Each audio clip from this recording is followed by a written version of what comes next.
In this video, we are going to discuss continuation basically of the external marketing plan. After we are done with the Viper stage, then the influencer context stage, then with the Viper contest announcement, and then the email marketing, all that stuff. What are we supposed to do after that? So the success of this social contest really depends upon the giveaway price which you have selected. That's why it's very important to discuss it with your ideal customer persona, to take their opinion what should be the lucrative social contest at the very first place. You can do that by engaging influencer, by asking in the Facebook groups or subreddits, or by asking it via YouTube videos simply, with the help of any influencer or any content creator. You can do it by any means. And then the second important component is to send enough traffic to this landing page. For this, I usually recommend to go for around 25 to 30 influencers at least. And if you think that you are failing to achieve that part, or you are failing to send at least 100 to 150,000 of people towards this landing page, then you can always run ads. But sending enough traffic and then having enough lucrative conversion page and the giveaway contest prize, these two are the key components which define the success of the social contest. Once you are done with this social contest part, you are left with number one, 25 to 30, or even it can be more than that as well. Branded videos where the content creators have talked about your product's use cases and unboxing and benefits, etc., etc. And then the second is the email list basically of all those people who have engaged with your contest. And the third is pixelated data for all those audience, or maybe more than that as well. So these are the three value assets which you are left behind after ending the social contest.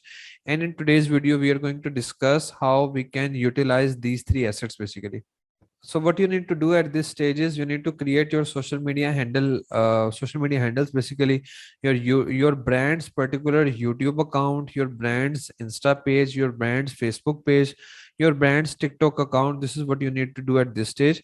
Then all those 25 to 30 user generated content pieces, you can upload those one by one after every 2 days, and that is going to be your content for around 1.5 to 2 months.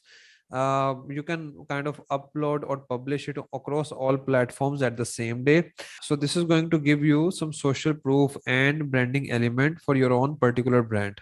Now, after you have uploaded all these videos, you are going to see the analytics of all these content pieces, all these videos. You're going to see the public engagement rate on Instagram, on Facebook page, on YouTube channel, like how people are engaging with your video, and on TikTok account as well.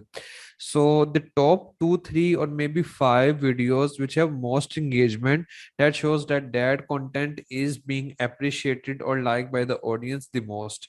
You need to run ads only on those particular pieces of content, not all of the pieces, but only those 3 to 5 videos which have shown most engagement numbers in your backend analytics.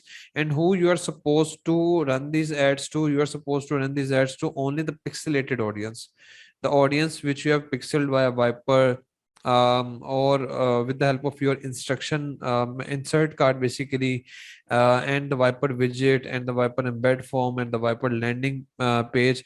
By however whatever mean you have gathered the pixelated audience, and you can populate this pixel by adding the audience who are clicking on your instruction card, on your insert card basically, and they're also getting pixelated.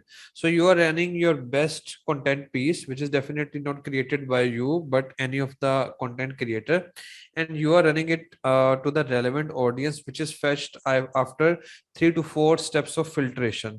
So you are pixelating, you have those people in your Facebook pixel, in your, I would say, Meta business pixel and Google business pixel. So you can target all those audience with the best of content and for the best of audience. Add a link for your product at the description or in the post content for all the social media handles, and mention about 20 to 30% discount. Let's say 20% discount for the first 4 months, 6 months, you can do that. And whenever someone clicks on the link, you need to redirect them to the Shopify, because you are running ads. So after the pixel, I mean after the retarget, you can also expand to it to lookalike 1% option as well. So the Facebook ads and even the Google ads can propagate on finding similar kind of people to show ad, you show your basically particular brand ad. So what you need to do is, whoever is clicking on your link, you need to direct them towards your Shopify store, and then behind you can add Amazon as a sales channel on your Shopify store, and whosoever enters or opens up your Shopify store, they're also then again going to get pixelated. So your pixel game is getting stronger and stronger by every passing month. And whosoever clicks on the buy now button on the Shopify store, they can be directed towards your Amazon listing, and then there are high likely chances that they are going to purchase your product. Or you can also do a hack here.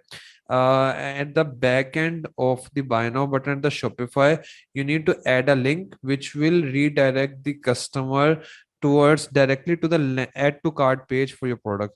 I mean, when a customer is going to click on the buy now button on the Shopify store, they for them it's going to appear that your product is already added to their cart, to their Amazon cart already. Basically that's going to be the point. So even if the customer backs out, you are going to get an advantage or a plus point for the add to cart activity done by the customer.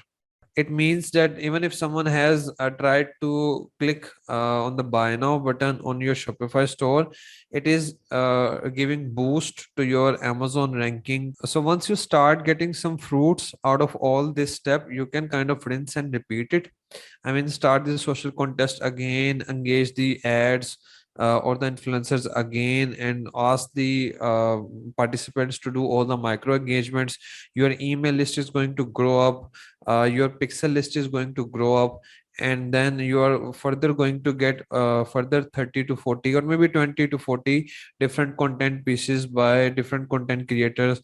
You can add those again to your social media handles, so it's going to be around 40 to 60 videos on your social media handle. It looks very professional, and then you can retarget all those people again for getting better result, for getting more sales, more revenue, and you can kind of rinse and repeat it. And that's going to grow your brand outside Amazon with a standard defined procedure. So what we are doing here basically is running the top of funnel, mid of funnel, and bottom of funnel approach. For the top of funnel, we are using Viper as a definitely landing page or the first engagement point for the top of funnel. And for the audience, we are utilizing the influence.co or creatormarketplace.tiktok.com, particularly for engaging the influencers. So this is the top of funnel stage. And for the middle of funnel stage, like we have discussed in I guess third video of this session, in which we have in detail talk about the email flow, what we are supposed to send to our email list. And then again, with the help of Jasper.ai or Copy.ai, you can generate content related to your brand, related to your product, and you can kind of run ads of that content, particularly for your pixelated audience. Or in other way, even if you are not generating content with the help of Jasper.ai or Copy.ai, when you are uploading all these 20 30 videos created by those content creators on your social media handles, you are basically doing the middle of funnel activity. You are basically engaging the audience, and then you see whichever content piece has performed better, you pick that, and then you utilize your email list again. And then you are doing email remarketing, social media remarketing in terms of Facebook and Insta, and website remarketing in terms of Google and YouTube. So this is basically the top of funnel, the middle of the funnel, and then the bottom of the funnel flow, which we are utilizing in this external marketing plan particularly. So what should be the expected outcome? The expected outcome of all this activity is to cater the poor conversion issue of social media platform, and to do things in a economical way as compared to the other scenario where you are running ads of around $2,000 to $3,000, and then after that you have started gaining traction and you have started the optimization process, which is then again going to take a couple of months to optimize all the ads part. So this avoids all this stuff. So we have cheaper cost of traffic on social media platforms as compared to the Amazon one. But the issue is always of the conversion part. With all this activity, we can cater the conversion issue. We can utilize the remarketing activity to make money basically, and we are getting some user generated content for our brand. So this is something very engaging and a good master plan which you can utilize as the external marketing plan for all of your Amazon product launches. So this is all from this video. I'll see you soon in the next one. Till then, goodbye.